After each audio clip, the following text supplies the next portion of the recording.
How's it going, everybody? This is Tokyo Bassist, and we're here for the first episode of the ZaKa podcast.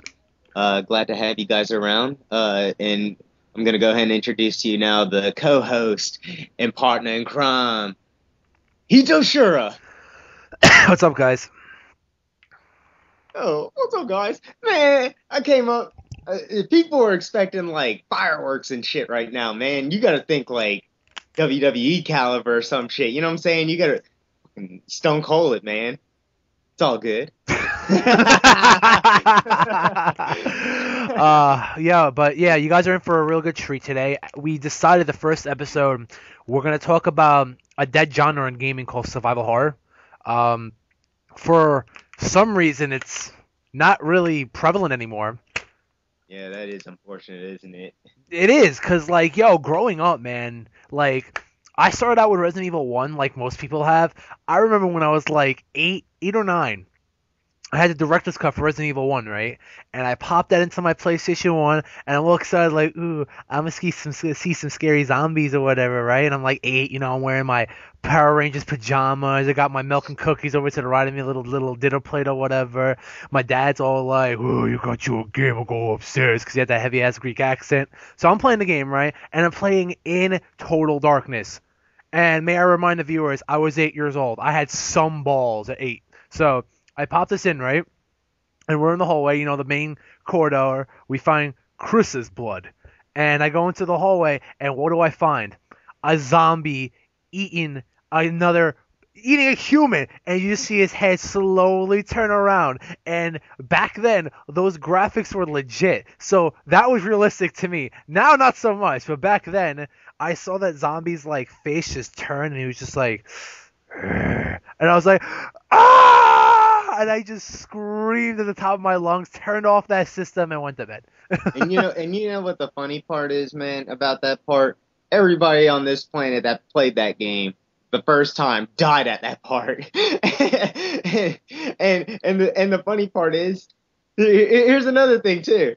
You don't realize that you're gonna have to combat the controls as well as the enemies until that point. Oh, bro, that zombie murked me. I was Yeah. I was like, why isn't the knife working? And I'm just swinging my knife or whatever. And yeah, so. Yeah, I mean, like you said, man, I mean, Resident Evil, man, like back in the day during his debut and heyday, definitely, it made a good entrance to the world, to say the least. But, since today we are going to be talking quite a bit about survival horror, so I feel like we might as well just go ahead and move on with it and go ahead and actually start off with Resident Evil since we're on topic with it. Yeah, right. So, dog, Yeah. Resident Evil 6 and Operation Raccoon City, the last two most recent games. Let's hear it. What you think about it, man? Is there anything to think about it? They were both piles of shit. Are you kidding me? Dude, those games were so bad. I love how people call those games scary, yet you have, an unlimited supply of ammunition. There's nothing scary about RE6. Maybe it's scary on how fucking bad it is, but that's about it, dude. That game is garbage. I mean, yeah, like you said, man, it is pretty scary that Capcom actually thought that that's going to be a game that, fans will actually just flock and suck its dick, just eat it up, dude. Casual fans maybe, but not hardcore Resident Evil fans. And you know what the best part about it is? From RE5 to Resident Evil Operation Raccoon City to about RE6, right? Those three games. You saw who were true Resident Evil fans and just people who bought anything with Resident Evil on the name. Yeah, I have friends who claim they were really into the series, but are like, man, I'm gonna buy it even if it looks like ass. I just want to play for the experience. I'm like, just Wikipedia the story. There's no need to waste $60 on a game day one. You know what I'm saying? It's just a bad game. The demo proved it. As you know, look here, man. Real talk. I'm you know me, man. I'm a big Resident Evil fan, and viewers, I played them all. Okay, so have I. But look here, man. The story ain't all that fucking good, okay? It honestly hasn't been that good since, arguably, in my opinion, Code Veronica.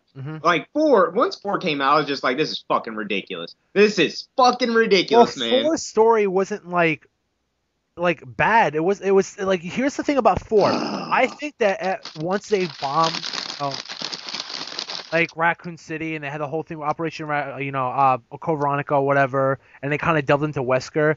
If the zombies are gone or whatever, they could have done like a side project, involving characters from Resident Evil, but it could have been something else. You know what I'm saying?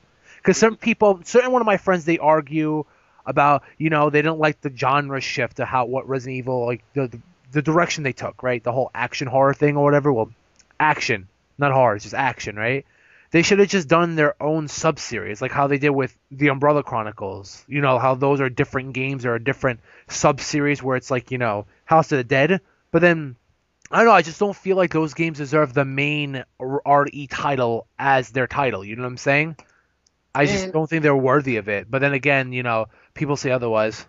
Well, in its credit, man, I mean, I'm not gonna lie, dude. Resident Evil 4, it's undoubted that we felt the effects of that game throughout, like, the game industry, 10 years after it came out. So, it really did reinvent, like, how, like, third-person shooters play. Oh, yeah, definitely. Most definitely. And it definitely still had atmosphere. It was a well-made game, but I cannot get into the story. Like, nowadays, I can't even play that game anymore, to be honest with you. Like, that game, I can't even play it. Like, anything after Resident Evil 3, or no, Code Veronica, pardon me, I just can't really get into it. And it's not like people, look, the controls haven't fucking changed. The camera angle changed. That's the only thing that changed about Resident Evil, other than the fact that, the item resource management is really not there past the first playthrough of Resident Evil 4. Like, the first playthrough of Resident Evil 4, like, you're still going to have to conserve some ammo here and there, but you're eventually going to get overpowered, and you're just going to run through stuff. But, I don't know, man. It's just, once you're able to just start meleeing fools, and that's just way more effective than fucking shooting them, dude. And, like, Resident Evil 6, it's just all bullet sponges, God, dude, it's just, what happened to Resident Evil, dog? Like, I'm just like, what happened to survival horror in general, man? Like, that's our biggest question that's a question I want to know. Like, I understand that you got to cater towards the casual fans and do action games here or whatever, but, like, why does everything have to change into something so dumbed down or just so, like, I hate to use this word, but mainstream? Like, well, Capcom actually said survival horror is no longer profitable. Yet, here are these fucking hypocrites releasing Resident Evil Revelations in a desperate attempt to, like, kind of get the old RE crowd back just because, like, that game actually is pretty good. Like, I've played Revelations, man, and it's actually a pretty solid Resident Evil game. Honestly, if that game was a follow-up to Resident Evil 4, I would still be on the series dick. But it's not, okay? Like, it's one of those things where it's like, okay, they tried out some new things and they work and some don't, but,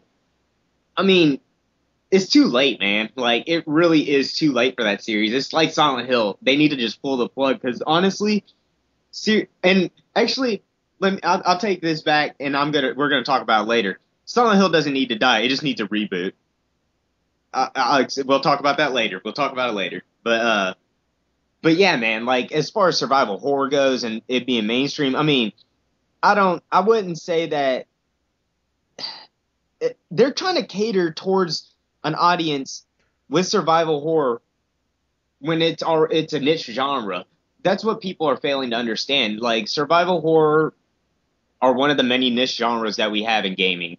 And now, instead, niche genres, and I've noticed, and this is just kind of like a effect throughout games right now, those niche genres just bleed their influences or ideas or concepts into other games, like other type of games. So you'll see first person games are popular. So they made Amnesia, a first person horror game. Now that game's actually a legit survival horror game. I thought that was pretty cool. It's new, fresh ideas and takes on things. But then you'll have shit like Dead Space, which I like the first two games, but let's be honest, it's a fucking action oriented game. Like, I don't know, man. Like, there's not really too many points in either of those games where I was just like feeling like I really was desperate for ammunition or something. Now the isolation feeling they nailed, but survival horror just takes a lot of balance, and I just don't think that it's a genre that people are willing to fucking take their time with anymore. It's just not an easy type of game to make, so they're just like, oh, fuck it, let's just put out Call of Duty Ghosts. You know, it's just I don't know. Battlefield 4. It's just put out another fucking sequel. Assassin's fucking Creed fucking 27. Not I for don't the know. viewers, It's but just, now for the viewers. Now, we don't want you guys thinking that we're just like stubborn Resident Evil fans where we only care about the first three games and want every single game to play like that. It'd be nice if the games played like that, but you know what? We appreciate the change that RE4 went into. We like it to be more suspenseful with more horror elements. Yeah, sure, and that's what we're hoping to get at. A new type of survival horror with like a third person camera angle, but instead we got these boring, dumbed down action games. Like, I mean, let's be serious. If you're playing a game that is titled as a survival horror, and then you can do a kick and kick someone's head off, and then run away and heal yourself by just standing there, can you really call it survival horror? No, you can't. You just call it shit. It's trash. you call It's it Gears of War. yeah, You know, exactly.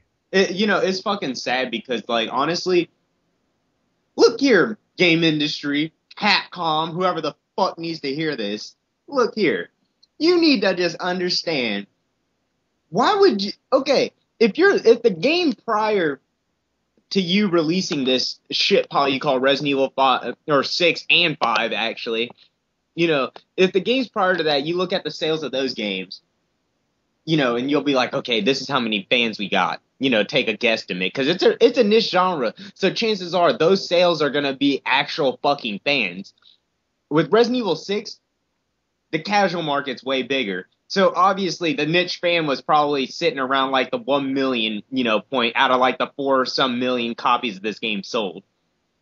The rest of them are casuals. So that just goes to show you, like, you can't count on it. That's just, as a company, I can't believe you took that crapshoot, man. Like, how can you just go ahead and just take this crapshoot that, hopefully this game will appeal to these dumb motherfuckers. And obviously these dumb motherfuckers don't really play games or play much of shit with substance, honestly. I mean, come on now. Call of Duty's the most popular game, or Guitar Hero is the most popular game, or like Assassin's Creed is the most popular game. Ass And those Creed. games, ass Creed. You can't spell Assassin's Creed without twice the ass. Man, fuck this shit, dude. I am so sick and fed up of that shit. Like, you know, this, just the dumbing down, dude. Just, I Oh, mean, hey, you need that one rare item that can only be found, like it's only been made once in the world, and you have to find that ancient relic, and it's really hard to find. Let's highlight it in bright pink lights so you can easily find it. Oh, you want to know where to go? Well, here's yellow brick road paved to your destination. Oh, you want to get over this fence but don't know how to do it? Well, let's highlight certain parts of the fence so you know how to climb the fence. How about you just let me figure it out? Huh? Like, remember, like, not to go off tangent, but this is a good example. Prince of Persia. When you got into a big ass room and you had to find a destination, the camera would just show you a basic understanding of the room and ideas where you can climb on top of and get to your destination. It just said, hey, here you are, show the entire room, there's your destination.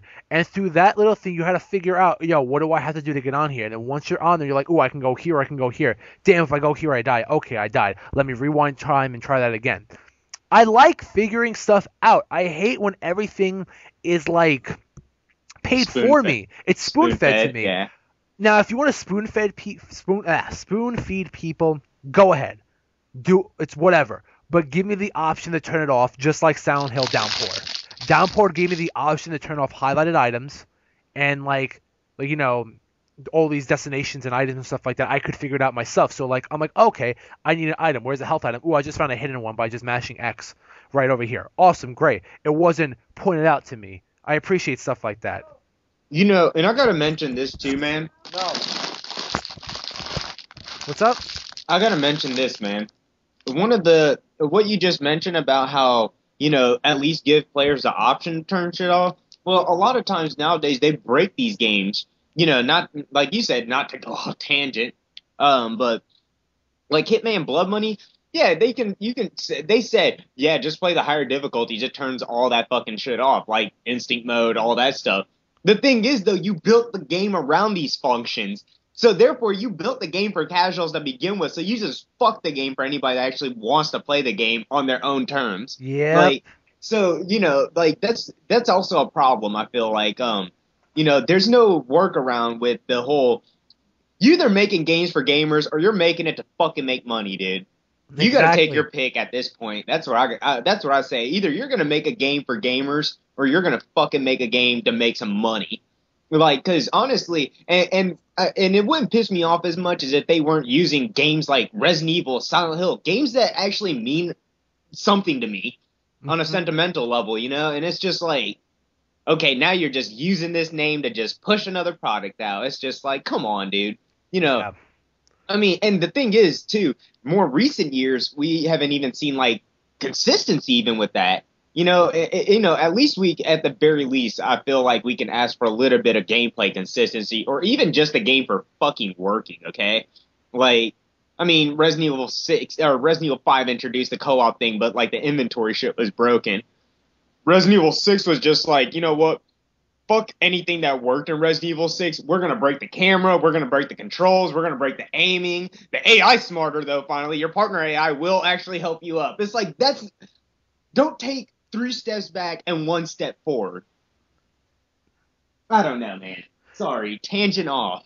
No, just listen, be honest with you. Like, I understand they're trying to make money, but make your own games for that. Leave my games, my favorite games, alone. All right? Like, new IPs. New IPs, yes, just new IPs. Just leave Resident Evil alone. Leave Silent Hill alone. Like, the fact that survival horror is now dead and you don't see anything else anymore just makes me sad because I do enjoy old Resident Evil, like Resident Evil Remake, Resident Evil 3, I love Silent Hill. I love it. Just yes! you know how obsessed I am with Silent Hill. It's basically like my religion at this point. Like, it's my crack, it's my drug, it's my religion. I live by that series. Yo, I seen this man overdose on some White Claudia.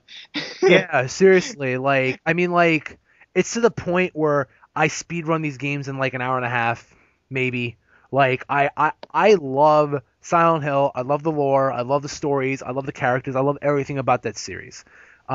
Fatal Frame, like, I love Fatal Frame 2. I just love these games. These games are so much fun. Yeah, okay, they might not be the best in controls or whatever, but you know what? These quote-unquote games that have the sluggish type of controls and the slow pacing to them, it adds a sense of horror when you're playing the game because it makes you feel hopeless, weak, like every single human should be. Not a typical game where you jump in with a bunch of ammunition and you feel invincible. When you're in a game, like a scary game, and you feel invincible, the game's not doing its job right. It's scaring the player at all.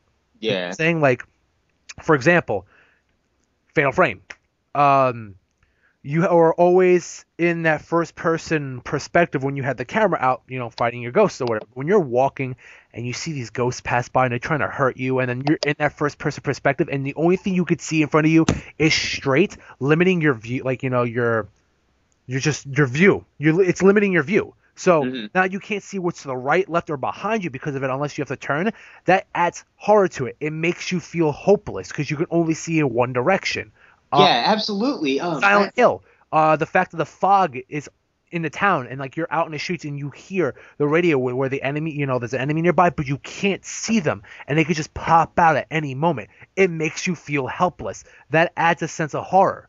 Now you got games like Resident Evil 6 where you play as Jake and you could do like a 4-hit combo into an uppercut, like a Shoryuken, and then freaking knock the zombie out, and then you could just shoot it with like a bazillion like machine gun bullets and not feel like you get hurt, it's dumb. It's so bad.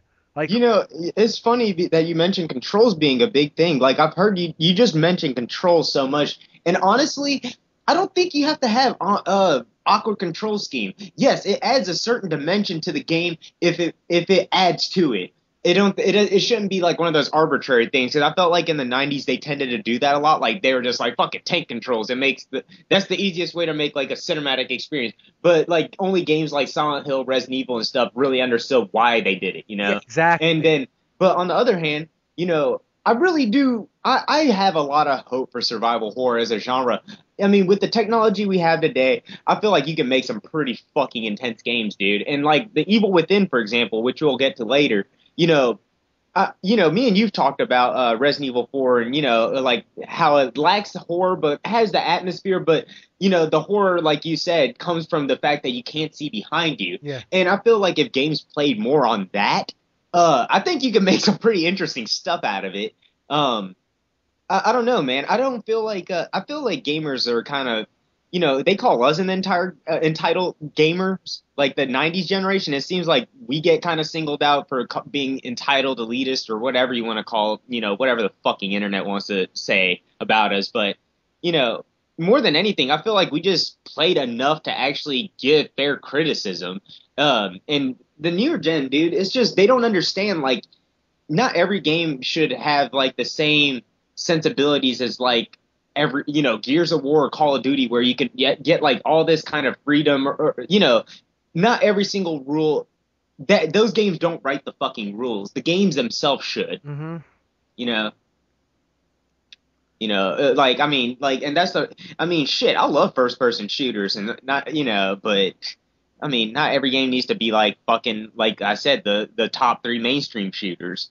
It doesn't need to play like that. Yeah. And that applies just for survival horror just as well, man. Like, I don't know, man. Like, I felt like Silent Hill Downpour, like, it took a awkward fucking like sidestep forward and kind of backwards at the same time in combat. Like, on one hand, I felt like it was kind of doing like the like reintroducing like how Silent Hill 4's combat kind of was. I was just gonna say that it's an improved version of Silent Hill 4's combat, but it adds a sense of I guess you could say just fragility, if that's the actual word, of the weapons in the game, because weapons do break a lot. Like, they add that from Origins. You already know me, you know how I feel about Downpour. I personally do not like Downpour. I personally think the game is just okay. Do I like the third person perspective when it comes to the game, the way it moves and it goes really far out and stuff? Yeah, I like the way the game feels in terms of moving around and stuff like that. I think it handles perfectly well. Combat, not so much. Story, story, ass. Another thing, character development, like not character development, just characters in general, ass. The side characters, the side characters are ass. Murphy wasn't that bad, but like the side characters, Jesus Christ. Yeah, dude. no, Murphy fucking Saz, dude, the DJ. Man, Time Warp from Final Fantasy 13, a shitty game into a shittier one. The only thing lacks is a bonus here. But yeah, like, just the side characters are bad. The enemy representations were just really, really weak. And now you saw some of my sketches of, like, sketches of the enemies from the game that I thought they should have changed and made it to like this. I did a better job than Vatra did. Well, they were more akin to, like, Masahiro Ito's, like, more abstract stuff. You know what I'm saying? Like, I mean, and I feel, like, I mean, honestly, Downpour, and I kind of feel you on this, man. As a Silent Hill game, I can understand you not liking it. And this is the viewers out there, too. It's like, I can understand people not liking the game as a Silent Hill game. But honestly, that game, from a gameplay standpoint, adds a lot of fucking interesting stuff in it, dude. Like, the whole the non-linear, like, town exploration, I thought that was really cool. Because like, that's cool, yes. I agree with that. I like that. The lock breaking stuff, that was pretty neat. But, the thing is, though, the one problem about the lock breaking stuff, the only reason I did not like that was because, let's say you don't have a wrench or a crowbar. Now you got to go searching for one. It just makes it tedious after that. It's just like, oh, I got to go find one now. You know what I'm saying? I'm not saying trying to make it convenient. It's just like when it comes to like, oh, the item's not here. Fuck, now I got to go back halfway across town to get a wrench. You go back there and then you die. You're like, damn it. Okay, now I can get it or whatever. It's just, I don't know. I feel like it takes away from the pacing of the game. I mean, like, I know it's trying to make it not like, I feel like adding the lock system and then like the ladder system, and you have to find that specific item to do the trick or whatever, is a cheap way of not making it linear. Because let's face it, if you have a wrench already and it did not break, and it doesn't break or whatever, right? And you just have it throughout the entire game, breaking locks constantly, it just feels like linear. Like, oh, I already have it. Okay, cool. It's like, I get what you're saying. It's kind of like that illusion. Yeah, I know what you mean. Of making it not linear when it in fact is just poorly made. It had some really awkward design decisions in that game. Like, oh my god, what was it? There was something really early in the game. Oh yeah, the whole like where you had to turn off like the police sirens or whatever. That the cop Like car was so like stupid. I was like, like why is it still here? I don't know, and I didn't think the rain mechanic really added much. Like it's just really awkward design decisions. It's like okay, like if it rains, clearly more enemies should show up, but it's It like doesn't. it's hindered. Well, it's hindered by the fact that the game doesn't have much enemy variety, so you're getting chased by like the same fucking thing all the time. Exactly. You know, it's kind of like it just has a lot of contradictory design flaws, is what I feel like. And on top of that, bro, like I felt like when they were making the game, they wanted to add the best of every single Silent Hill game, right, into the game. I felt like there was just too many ideas going around at once to actually make it good.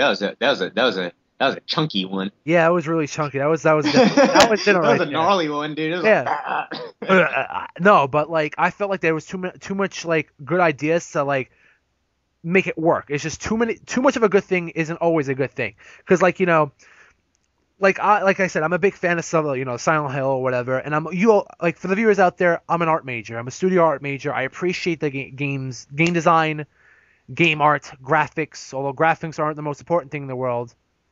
Did you hear that? Not the most important thing in the world. Hey, but they do add a lot to They survival horror. they do add a lot. Resident Evil remake. The thing is, though, I'm saying games in general, but sticking on to survival horror. I like one of my decisions of becoming my career goal in life. Making that decision was through I want to become an art teacher, right? College level professor. There was two things in this world that gave me that kind of, I guess, inspired me to become that artist. One of them was a band.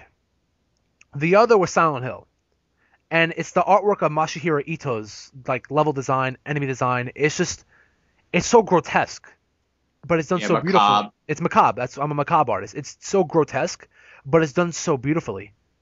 And it's just like the environments are done so well. Like the Nightmare World is just representations off of the main character's psyche and stuff like that in a sense, you know what I'm saying? Except excluding Silent Hill 1 because that was more based off of Alyssa. But like Silent Hill 3, Heather was afraid of giving birth to God, so the entire Nightmare World was very flesh and womb like or whatever.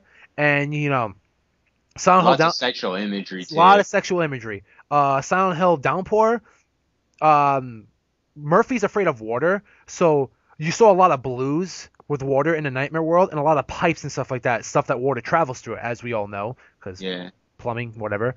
But my problem with that is that they added this thing called the Void. Now, how that thing spawned in Downpour is beyond me, so whatever. But it was basically, for those who don't know, Silent Hill Shattered Memories on the Wii, PS2, PSP.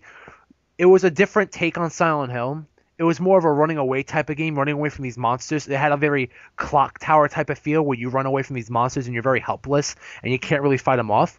So this Void was just that.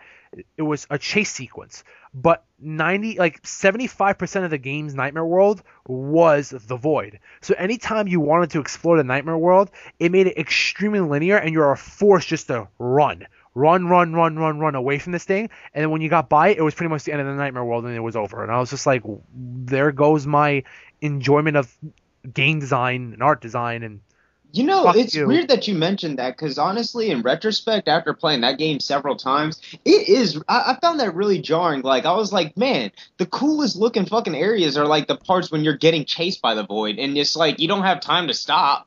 Exactly. Not time to stop. And like, I don't know, like, the Void, I mean, the design of it, I mean, I get it's representative of the police sirens and stuff. Dude, I'm sorry, but the visual effect, it almost gave me a borderline headache when I got stuck in it sometimes, dude. And it's just like, it's just a lame fucking, like, effect. You know what I'm saying? Like, I don't know. It's like, I'd much rather have, like, your stereotypical chaser. I mean, as sick as I am of it. I was just going to bring up Chaser after this. I hate chasers, but continue. Yeah, like, the whole, like, chaser, nemesis, like, just like the pursuer type enemies. I get that stuff's lame and kind of a cliche way for dudes to be like, oh, here's something scary in the game. But, dude, I'd much rather prefer that than the Void. Like, the Void is, like, the epitome of, like, uninspired. Exactly. Like, it's just terrible.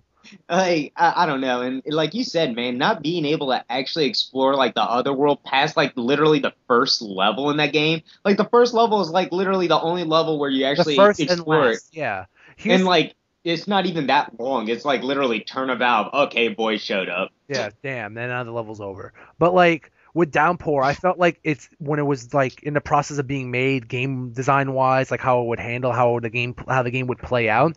I felt like they were lost what they wanted to do because on one hand they wanted to make like an open world experience and try to make it non-linear, so they added the whole lock system and the ladder system to get the wrench or the crowbar or the hook so you can, you know, advance forward, but you were forced to search the items, so it was like an illusion of making it kind of non-linear. But then when you got into the nightmare world, they forced it to be linear. It was like they were like, "Oh, you have to run away from this thing. This is scary." And the entire time with me running away from the void, I'm like, "Come on." Well, searching for items and all that stuff, I mean, that's no different than any other Silent Hill because Yeah, that's literally what Silent Hill's formula is. It's like go through a stage, check and see if any doors are open, go in a room, look for items, see the exactly. key, But and use, you know, it does that thing, but I get what you're saying because literally, like, there are parts in like Nightmare World that did feel like kind of like I don't know. I think literally it's just a lack of art direction that just I mean, dude, I'm gonna say this much now. I don't give Downpour a lot of shit because I feel like it does a lot of things that the old Silent Hill games did. It's just its presentation and like the way it looks. Like oh yeah, it, you know, it. I really do feel like the art direction really and like the sound direction too, especially because I'm a huge fan of Akira Yamaoka's work. oh Pretty yeah, much by any game that that motherfucker's even doing. Um, like, but it's just like you know. I feel like a lot of that really did hurt Silent Hill's quality for the most part. You know, obviously the story and stuff like aside, like you can't mask like certain things, man, that well. Like, I mean, I feel like all the flaws that you mentioned were in earlier games. It still prevails in like Downpour. It's just, man, the game's got a lot of rough edges and it just shows a lot harder. yeah, man. And who knows? Maybe it's a sign of maybe Silent Hill does need that fucking reboot, dude. Like, you know, if anything, I would love to see a reboot of Silent Hill. Fuck it, dude. At this point, at first, I still don't like the idea of Kojima doing it. And people, I don't have a problem with Kojima doing Kojima at all. Honestly, I mean, yeah, he's a bit pretentious, and I mean, people blow him up way too much. And the fact that he refers to himself as God in Peace Walker, never mind that. But I digress. It's just, you know, him working on Silent Hill, his games, it lacks like subtlety. You know, He can't be subtle. It's his problem. He suffers the problem that all Japanese story writers have for any most games or most anime. It's like they don't know how to tell a simple story. Like for example, we're all familiar with the story Little Red Riding Hood. Little Red Riding Hood went to the forest, met a badass wolf, went to her grandma's house. Wolf ate the grandma, and then ate Little Red Riding Hood. Lumberjack comes, goes, "Yo, that's fucked up." Saves Little Red Riding Hood and the grandma, kills the wolf. Right? Now, here's the Japanese version of that. Little Red Riding Hood meets a badass wolf. But in the process of meeting that badass wolf, she has a vision, a spiritual enlightenment. She meets God and she explores the galaxy. She meets numerous amounts of beings, whether human-like or not. She comes back to this world with a third eye. She's seen the truth. She understands the planes of existence, how time works, how the galaxy works, and the many levels of different dimensions that are layered on top of our dimension, our universe right now. She goes to see her grandmother. She cures her of her old age, makes her immortal, and they have a cup of tea and some cake for dessert, and then they kill the wolf. That's the Japanese version of that story. They don't know. They don't know how to be subtle. Everything has to be complex, and that's what kills everything. you know, and that's really the problem. Like, honestly, I like Metal Gear Solid 3 the most just because, like, I felt like it was just the one that was most clear cut. Like, I was just like, okay, it's just a story about dude doing this. And yeah, it's just a spy movie pretty much. Yeah. But then, like, you know, it's just like you get to, like, Metal Gear Solid 2 and it's just like, okay, now you're trying to talk about, like, the Illuminati. Let's be fucking real, people. Don't give me that Yes. shit. He's Yeah. talking about and surprisingly, you know, I'm not one of them dudes, but I'm just saying, dude, like, it's crazy how much shit from that game that they were talking about, like, happened now. You know what I'm saying? Yeah. Like, I don't know. It is crazy. Like, some of the technological stuff is really what I'm alluding to, but whatever. Yeah. But yeah, it's just Kojima doesn't fucking understand subtlety, people. And him working on Silent Hill scares me to death because Silent Hill is all about subtlety. It's about keeping that keeping the player on the edge of their mind and at the edge of their seat, just like what's happening next, and just also like, fucking scared at finding out what this mystery is going to be about. What's at the end of this road. Exactly. Kojima, I feel like if he makes a Silent Hill game, it will definitely involve some fucking time travel conundrum. It's just, I can see it, man. And It's probably gonna be really shitty. And it's gonna probably play like Revengeance or something like that. yeah, I mean, that's just we're being too mean right there. I mean, I don't think he'd do anything that dastardly. James Sunderland is back for his wife again with revenge, a vengeance, revengeance. But me being on, but I'm sorry, I didn't even finish what I was originally going to say about Kojima. As much as I don't like that guy for having a lack of subtlety in a lot of his games, and my worry for Silent Hill, fuck it, dude. Bring it on. Let's see what he can bring to the table. Because honestly, Silent Hill's getting tossed around like a ragged whore anyway. So it's just like, fuck it, dude. Just like let Kojima get his fucking nut sloppy, off. Yeah. Let's get his nut off. He's probably gonna put like Psycho Mantis in Silent Hill. We'll see what happens. I don't fucking know. Anyway, talk about some actually. Blah, blah, blah, blah. What else do we have to talk about now? Oh yeah. We're on the topic of survival horror. Let's talk about The Evil Within. Oh, yeah. We can talk about that. Yeah. Actually, what about it? Actually, hold on a second, because I have to use the bathroom. Give me a second. All right. I'll edit this out in a bit. Hold on a second. Well, anyway, viewers, I guess you're going to be with me for a little bit. So, I guess we'll just talk a little bit about some, But anyway, Evil Within. Evil Within is Shinji Mikami's new game. For those of you that don't know who Shinji Mikami is, he is the father of Resident Evil. So, this is a big deal that he's actually making a new game, for one. Well, I mean, Vanquish, whatever. It is what it is. But yo, I told you, wait, I'll be right back. Yeah, I know, I'm filling in. Fuck it, I said, hold on, I'll edit it out later, so fuck it, I'm gonna edit that part out. Alright. I mean, I was just explaining the boring shit. No, fucking, we'll save Evil Within for, like, last. Anything else you want to talk about before we go into the Evil Within? No, why are you being weird? No, I'm editing this part out, but the only reason I did it was because my mom said goodnight, and I ignored her, and I think I made her sad, so I went downstairs to give her a kiss for goodnight and shit, because I told her I was recording a podcast. She goes, oh, okay, baby. Right. So I rushed downstairs before she fell asleep, because I was kind of rude. So that's why I was like, oh, let me go real quick. I got you. But yeah, though, Kojima, Silent Hill, I hope he does well.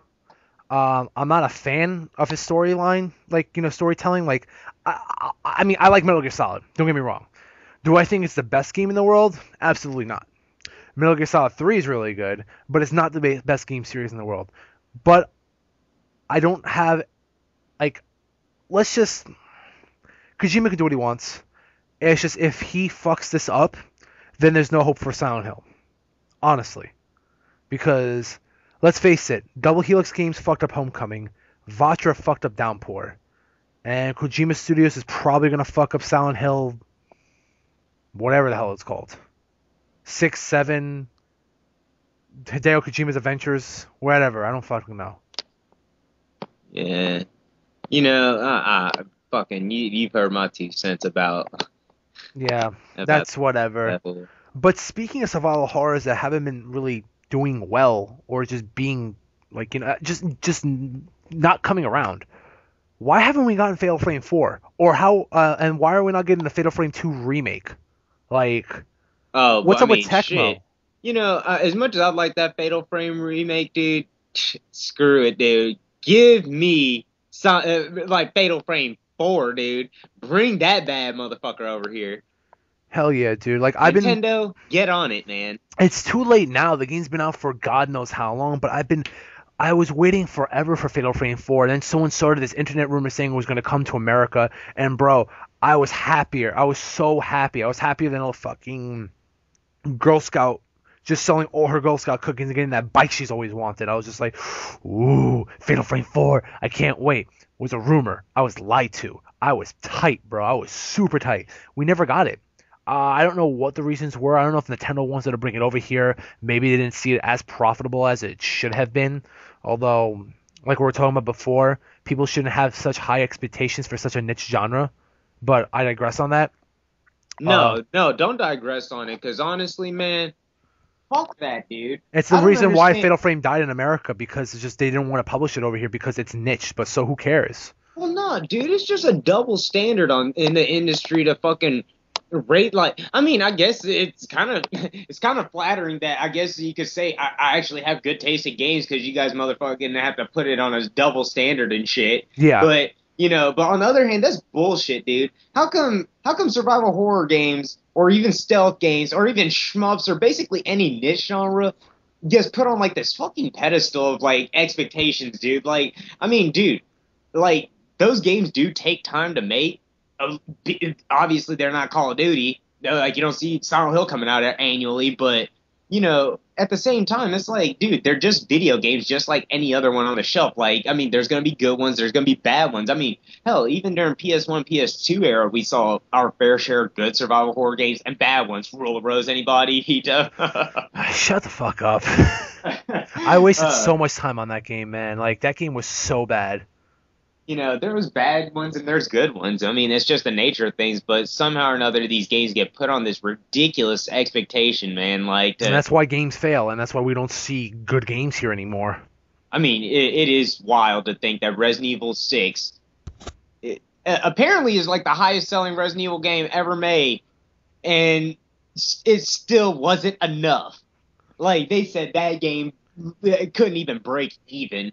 So, maybe it's also an issue with just the industry spending too much goddamn money on games. Like, dude, if you are not even able to fucking basically, if you're like pretty much breaking even on making like the money that you had to make this game, yeah, then dude, you're spending too much money, dude. Like, I mean, that's ridiculous, dude.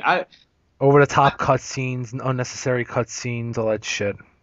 I mean, and the thing is, it's like, it's so big budget, but at the same time, I guess it makes sense. I mean, Shinji Mikami, guy that's making Evil Within, Daddy Resident Evil, man. Like, he himself said in an interview when Resident Evil 6 first got announced and had all the press release stuff, the more people you got on that team, which Resident Evil 6 people had 600. What? 600 people were fucking working on that game, and yeah, it sucked. And I'm just like, dude, having that many people work on a team, and even Shinji Mikami said this, that's gonna make for a completely clusterfuck of a game, dude. Like, it's gonna be an unfocused game. Who called that shit? He straight up called that shit, man. Like, it's crazy. He's like, the smaller team you got, the more focused the game's gonna be. Things might take a little longer to do, because it's not as much manpower, but, I mean, there's going to be an attention to detail. You know what I'm saying? Whereas, like, it's 600 people. I mean, you would think, like, having that many people, there wouldn't have, nothing could slip through the cracks as far as, like, problems go. But, I mean, dude, that game probably had, like, two testers. I mean, the amount of glitches and problems that game had out the box, dude, unbelievable. Fuck. Just, I don't know. I every time I talk about RE6, it gets my blood boiling, man. Just like, I mean, because, dude, that's like the low point for not only survival horror, but games in general. Like, what can happen to an old franchise? Because, I mean, at that point, and even still today, you still see like a good digging down of like old franchises. I mean, Devil May Cry, completely, man, fuck that game, okay? That game's bullshit. And we're gonna have a Capcom rant here soon, people. Don't you worry, Tokyo's gonna give it to them. All right, get on, get them.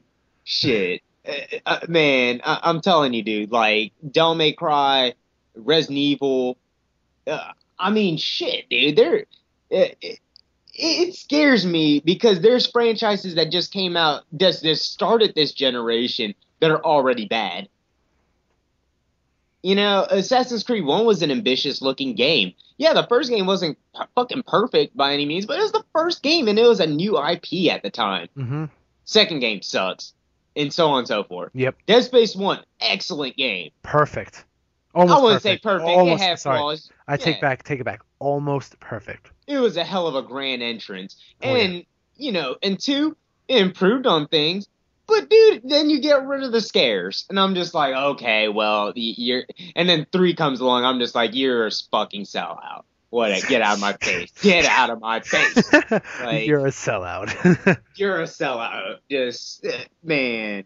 And I'm just like, and then they won't give games like Mirror's Edge a shot. Like, I'm just like, what about that game? That game had plenty of good... Come on, bro. It's not Call of Duty. Oh, man, the gunplay was bad. Well, no shit. The game was about free running. It's like, what the fuck, dude? Like, people, I mean, at this point, people will fucking do anything. It's like they'll go to McDonald's, eat a fucking burger, and then complain about fucking, like, some shit later that's, like, pretty much relevant to the fact that they shouldn't eat McDonald's. Yo, the straw wrappers were too white. Like, oh, well, I guess... These fries are too French. Like, what are you gonna complain about? You know what I'm saying? It's like going to... It's just giving me a headache. That's what it's doing right now. It is just giving me a goddamn headache. People wising up.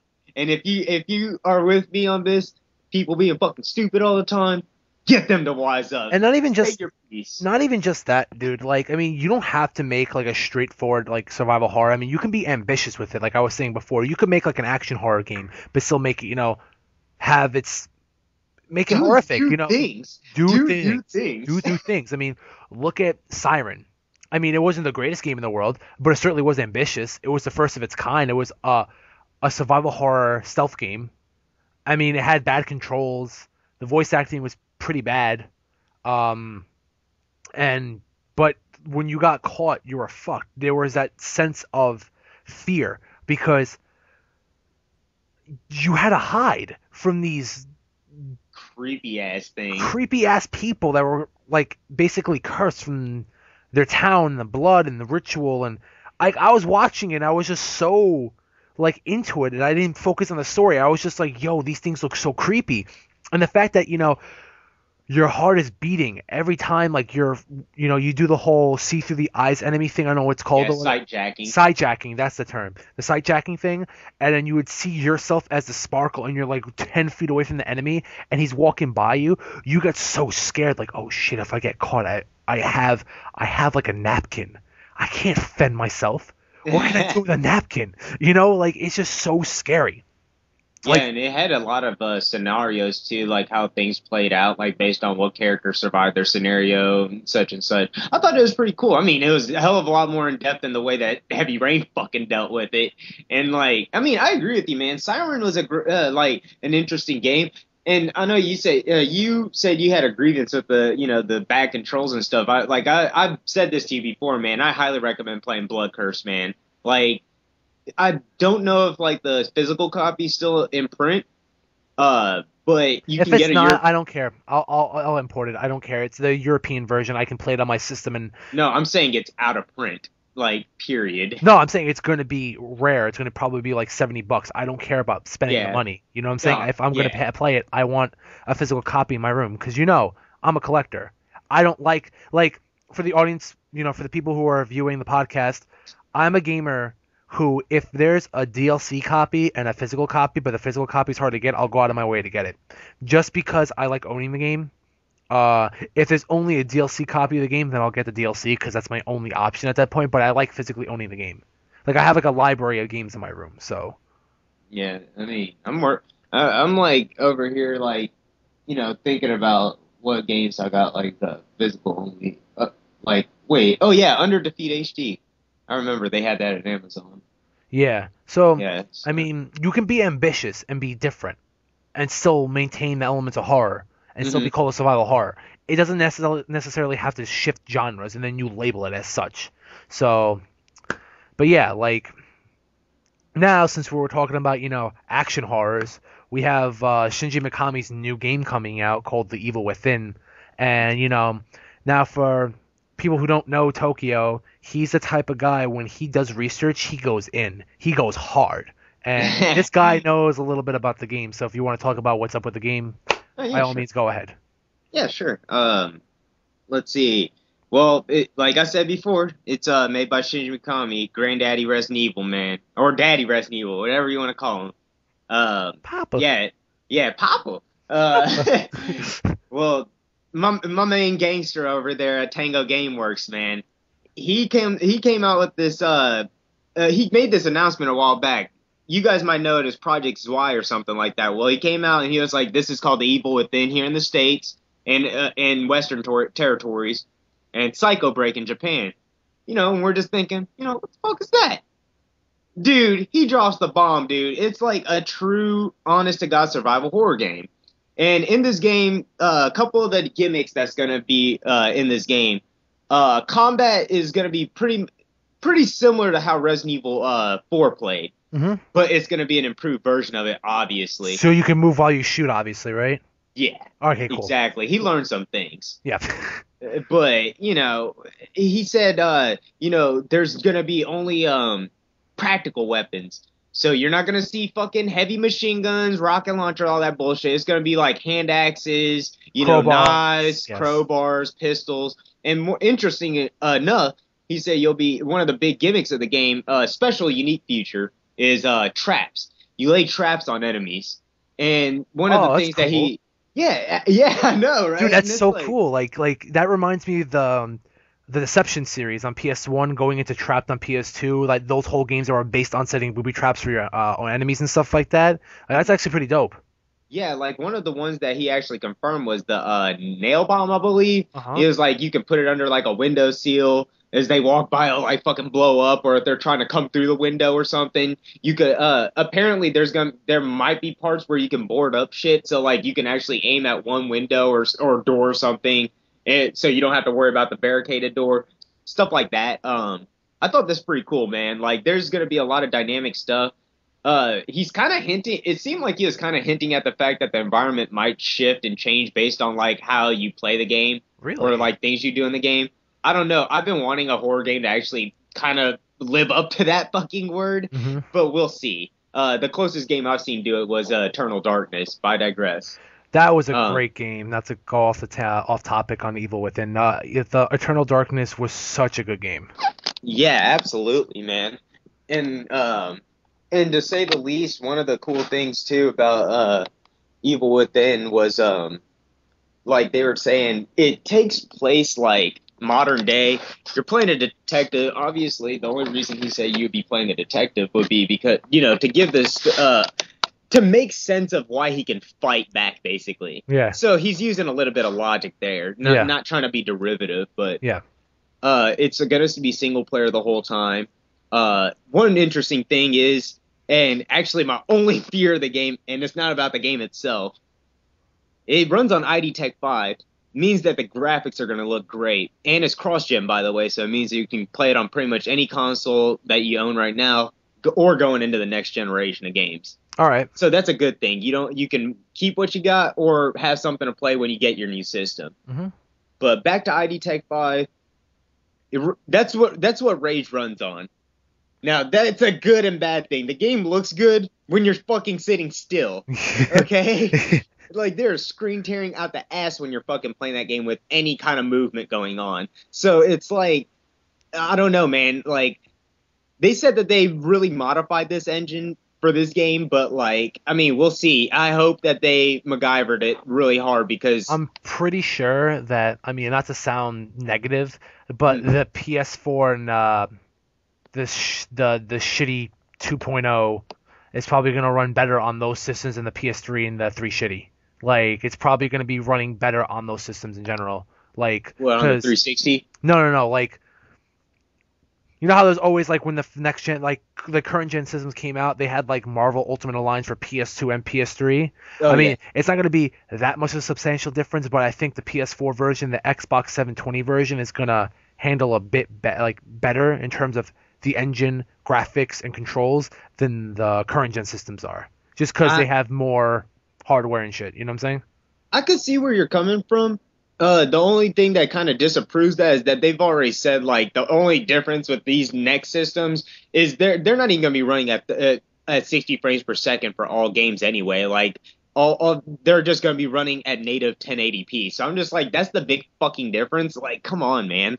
Like, Really? All right, so I can just buy a PS3 copy then. All right. I mean, I'm just saying, like, honestly, at this point, with cross generation games, there's no reason to get the next version of it.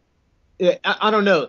It's not gonna be a drastic difference like it was with PS2 to 360. Let me just put it Gotcha. that way. All right. You know what I'm saying? It's not gonna be like that different, especially like these earlier games. Like, let's be real now. For those of you that played Hitman Blood Money on PS2, that game doesn't look that fucking bad, and it's not that different from the fucking 360 version or like the HD version of the game. Yeah. So, like, I mean, and that's not me, like, trying to just brush it off. Like, really, it doesn't take away that, like, from the experience at all. Yeah. So, I don't know, man. But word, that sounds really cool. Like, you educated me. You still have some knowledge. And not actually the fact that the environments may change depending on how you play the game just sounds awesome. Like, that's really cool. Yeah, man, I'm looking forward to this game a great deal, man. Like, I mean, when did it get announced? Like last year or something, dude? Like sometime last year. Well, and it was called like, the project was called July, and then and it recently got announced with the not announced but revealed with a teaser trailer a live action teaser trailer, which was odd, by the way, titled The Evil Within. But what did you think of the live action trailer? It was something different, right? Oh yeah, definitely. I mean, if anything, it was very Japanese in nature in the sense that like it seemed like Japanese trailers, how they're different from US trailers. Japanese trailers usually tend to focus on some aspect of the game itself. So usually it'll focus on like characters or like gameplay elements or something like that. Like take Dark Souls for example and Demon Souls. Like you know how like the Demon Souls intro had like a lot of gameplay elements like the parry shit being shown and stuff. Yeah. And then like you watch Dark Souls and it like shows more so like the world and stuff like that. Yeah. Well, with Evil Within, it seemed like they were trying to show like a lot of the characters a lot. Like it was a lot of focus on like the enemies of the game. Like the fucking bloody wraith that came out of the pool of blood. That was epic. The four-armed wraith chick, that was crazy. And the dude with the safe on his head, and he opens up, and it's a bunch of like fleshy tendrils that spew out of the safe or whatever. Just like hentai rape. Yeah, just Bible rape. Some Bible black shit, bro. I just shook a bit. Yeah, I mean, it was pretty gross, dude. I was just like, man, I wonder if he does that in the game. Like, you know what I'm saying? Just a bunch of tentacle rape coming out of his face. I'm just like, man. And like, I don't know, if you looked at his arm, like it was kind of like elongated, kind of like the closers from one of them was like kind of like the closers from Silent Hill 3. Yeah. I thought that was pretty rad. Like I was like, man, he got a big ass meat tenderizer and a I don't know, a big ass nub for an arm. I'm just like, he's gonna beat the hell out of me, dude. Nub. But I don't know. And what was it? They showed like the weird zombie type creatures in like the gameplay. How the heads screenshot. are like split open and stuff like that. Yeah, those are cool. Yeah, it looked like they're gonna have a lot of unique enemy designs. Hopefully they live up to it. Obviously, I feel like they're gonna have limits on it. I feel like that's where the PS3, PS4 difference is gonna come in. Or I think but enemy diversity. But I digress. Like, yeah, it's not gonna take away from the game. But all right, word. So. Yeah, man. Hype meter is at 11 out of 10 right now. Whoop. So, Yeah. But yeah, I'm hyped about that. Now I know more about the game because my lazy ass didn't get to do some research. So, but now that it's 2014 release date. Yeah, I figured that. But dude, hyped about that. Can't wait. I can't wait to play it. But yeah, survival horror, man. Maybe coming back. Maybe this game will bring it back. If it fails, we're fucked. Well, I'll say this, man. This game actually has a very fucking good chance. Yeah. I'll tell you why. Bethesda's publishing it. Dishonored is a bullshit-ass game that nobody even knew about, all right? And it should have stayed that way. But Bethesda blew that game the fuck up. It gave it so much advertisement. And guess what? It sold well. It sold well, dude. So I feel like if they pull it, I swear, if Bethesda don't go hard on this game and treat it right the same way they treated like Dishonored and give this game a shot with advertising, man, fuck you, Bethesda. You release broken fucking glitchy games all the time on consoles. Cough, cough, Skyrim. Man, Skyrim job. Fucking fuck that bullshit, all right? Fucking walk in water and the game freezes and shit. Fuck out of here. And like, horse armor. Man, fuck you, all right? Horse armor? Man, I ain't even gonna get into Bethesda like that, all right? But seriously, though. And by the way, Fallout 3 is one of the most brown and gray game. Dude, puke color. It looked like somebody threw up on that game. It's so ugly, dude. I couldn't even play that game.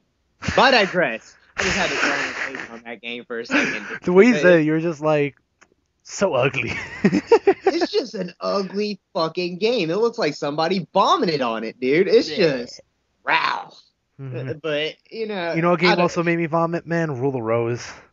Man, that game just had terrible hit detection, shitty controls, shitty combat. Bro, I laughed at you for just playing it just because I was just sitting there watching you play it. Yeah, it's Tokyo over here was watching me play the game like about a year and a half ago, and may I tell you, that was a terrible game. That game frustrated me more than Dark Souls, and that's pathetic. And you want to know why it frustrated me? Because the game was built so fucking poorly. Now, for those who don't know what Rule of Rose is, I am going to explain in full detail what. Hold on a second. And Rule of Rose is, in fact, a survival horror game, people, Yeah. So this isn't on a tangent. No, this is not a tangent. This is a survival horror game. The game takes place in 1930. Basically, you are a girl who's around 19 years old. I have no idea what her name was. I think they explained it, but I don't care because the game sucks. But moving on. Is her name Rose? No, her name's probably like Dumb Bitch. I have no fucking idea because the game's fucking terrible. But anyway, but yeah, so basically, you're on a bus, and then you see this little boy, and he's just like, and then he runs out, and then you run out try to catch him or whatever out of the bus stop, and then you find yourself at like this orphanage where there's these really creepy kids there, man, and like you like basically get knocked out, and then you wake up on a blimp, and the entire game takes place on a blimp. Now, I will say this: positive things about Rule of Rose, the atmosphere was done well because I never grew up in the 30s. I mean, like, I wasn't around for the Great Depression, thank God.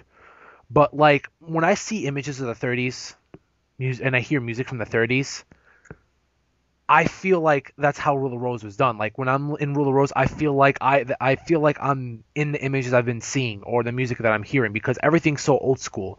Like, the way they dress, the way they talk, the way things are designed, like chairs and stuff like that. And it's like it does its job and makes you basically feel like you're in 1930s, but inside of a blimp. Now the music is great. Character designs are good. Characters themselves very disturbing. There's this one fat girl who's insane, like she's crazy, like seriously mentally disturbed, and it's frightening. The biggest problem with that game, there's two big problems. A, the combat scheme. The controls and everything like that, ass. 2, enemy placement.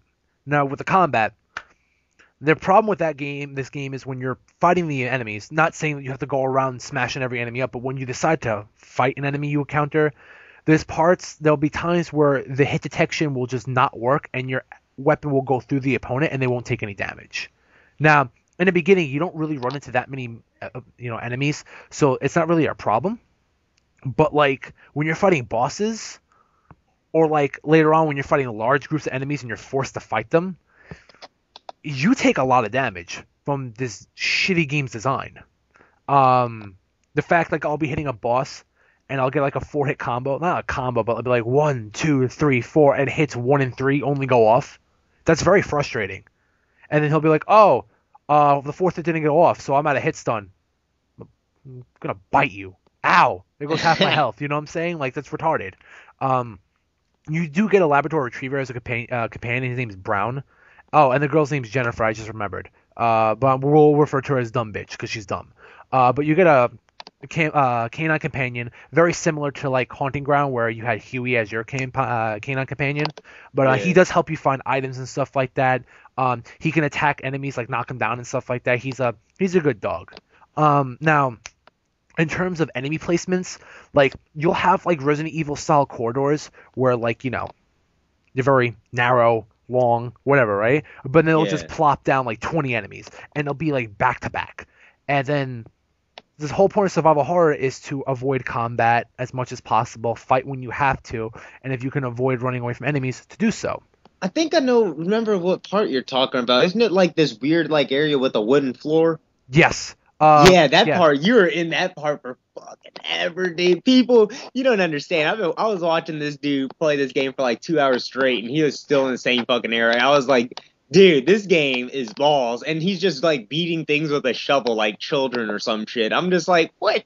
This game looks stupid, dude. It's But like, like you would try to avoid his enemies, but there's no like dodge button, no but you push have to button. kill him. You're forced to fight these enemies, and the fact that there's 20 enemies gained around you at that point. But the thing is though, the AI is not stupid where they'll like the first two will attack while the rest will center. They're all gang up on you, so you'll be swinging and shit, but then you'll be missing half the time and taking so much damage that you're basically to go through the hallway. You need luck, and if you die, you have to keep reloading your save. Oh, I died again. Reload your save. I died again. Reload your save. And the part that you're talking about, man, was the like deep into the blimp. I was in this mission involving like some mermaid or like the story of a mermaid or whatever, and like there's this part where you're making a left turn and there's like about 15 enemies there, so I had to kill like the first four and kind of just force my way through and take like 40%, 50, 60, maybe 80% damage off my health or whatever, and eat a bunch of health items, losing my inventory, and then I'll get up to the boss. Now this boss is this chick dressed as a mermaid with gaping eyes, a big ass mouth, and she pukes. That's her attack. She pukes and she swings her hands, Oh, and she gets, that's original. and then she drops down from the ceiling. But when she drops down, she just goes oh. When she's falling, she sounds like a like chick with Down syndrome, bro. It's like retarded. Like my ears were just in so much pain, and my eyes were in pain for watching the same fucking boss fight 30 times because I had to keep reloading my save. Now this bitch has more stomach acid in her body than anybody could ever have. This bitch puked at least like 20 gallons during the boss fight. Like it was just disgusting. And the range was just ridiculous. And then like, you'll take a hit, you'll be like, but if I touch the puke, I'll be like, and I'll be dead. I'll be like, what? It's like a multi-hitting move. And I'm like, that's retarded. But now, when I did get the chance to hit the bitch, either I'll hit her once, I'll swing 4 times. I'll either hit her once, twice, or miss all 4 times. And I'm like, oh, okay, what the fuck? And I'll just die. Or if I'm doing well, Brown will die. Therefore, I can't have Brown attack her while I'm trying to plan where to attack her, and then I'll die. And if I do die, I have to go through that damn same hallway with those fucking orphans in it, and then I have to reload my save so many times. I was literally in that stage for about an hour, just reloading, reloading, reloading, reloading, reloading, reloading. The fact that I had to fight this boss more times than I had to fight Satan from Digital Devil Saga 2 is just ridiculous. Yeah, this game just sounds like a shit piece. The only good I named positive things about the game: music, atmosphere, character personalities. The best thing about this game was the story. Now, I basically mentioned the very very like first couple minutes of the game, and then you're on a blimp. I'm not going to tell you what happens, but if you guys are interested in playing the game and you want to try it out yourself to see how bad it is, drop the $70 on Amazon or eBay to pick it up. If you just want to watch the story unfold and watch it play through, go on YouTube. I prefer you guys to go on YouTube because the only thing you'll be wasting is your time rather than your time and your money. But like, the story is really good. It's kind of fucked up towards the end, but I did enjoy the story. But it wasn't enough for me to keep the game. If I didn't like the game, I was just gonna get rid of it. So I sold it, made a great amount of cash. I think I sold it for like 65, and I paid like $10 for it back in the day, like 6-7 years ago when it was at GameStop for new. Like it was $10 new, $20 new, or some shit like that. But I made a good profit off of it. But yeah, like, did I hate playing the game? Yes. Would I like my 8 hours of life back? Absolutely. But was I happy I played the game? No. I can't. But I will say this though: I'd rather play Rule of Rose than Resident Evil 6. Yeah, I don't know, man. At that point, I'd just be like, give me a gun. Give me a gun so I can end myself. Yeah, right. But yeah. But yeah, dude. Like, yeah, that sounds like a shit piece game. So, viewers, you heard the man. Avoid that thing like it's the fucking plague. But, actually, if you don't mind, can we take a quick short intermission here, man? And because actually, I wanted to mention, since we're on the topic of horror releases, recently, horror-inspired stuff, I guess you could say. Deadly Premonition just came out yesterday for PS3 owners. So those of you that's been patiently waiting, that's finally out on stores. It's $40, I believe. I picked up my copy. Like I forgot how much it was or whatever, but because I didn't, I had it reserved for so long. But I digress. Whatever. It's out there. So if you guys want to get a little bit of a horror fix in, there's something. Fatal Frame 2 is coming out to the PSN store next week. Yeah, that's really cool, actually. So that's going to be $9.99. So Word, for those of alright. you that's been looking for that game, Now you got there's it. a cheap. Yeah, exactly. Now you got it. All right. Yeah. And the first one's actually up on the store recently. So yeah, you guys should check that out too. The first one, I wouldn't say it aged that well, but the story is really good. And like honestly, in my opinion, I thought it was the scariest one, but the second game is just like pretty much like the magnum opus of the series. If they ever put the third one on there and you guys like the first two, play it. It's the worst out of the three, but I will say that it has the best final boss in the game. But you're gonna get very frustrated with 3. That's all I'm gonna say. Yeah, which comes back to the sad thing of not having was it Mark of the Lunar Eclipse, the fourth one? Yeah. But Whatever. I'll just buy a Wii, mod it, import the game, and just play it. See, people, and ZaKa podcast, we do not promote fucking piracy, assholes. No. But I will go out of my way. Let me just put it out there. Let me just put it out there that these kind of things, like not localizing shit that people want, or not bringing things out that people are asking you to bring out, that's what promotes piracy. Stop being stupid. Just do it. Exactly. But, yeah, I mean, we pretty much hit the nail on survival horror, man. I mean, there's nothing really else much to talk about. And it's getting kind of late, too. Yeah, absolutely. The only thing I will say is that, support the ones that are coming out if they interest you. I'm not going to say just buy anything. Exactly. But, like Amnesia, Dark Descent, the Amnesia crew, they actually just came out their new one called like Machine of the Pigs or something like that. So, I haven't personally checked that one out. But, support these things, man, if you like it, Actually, just go ahead and give it a shot at least. And there's a lot of indie stuff out there right now, or smaller stuff, lower budget stuff. So if you enjoy it, definitely. And speak up. Speak up, man. Speak up with your wallet. Let me just say it that way, because just typing angry things on a forum is not going to do anything. You got to vote with your wallet. Basically, like, shut up and take my money. Exactly. If they got something good like Evil Within, fucking flash them dollar bills, all right? But if it's Resident Evil 6, put that back in your pocket and go to the titty bar. Word. This is Tokyo Basis. This is Shiro.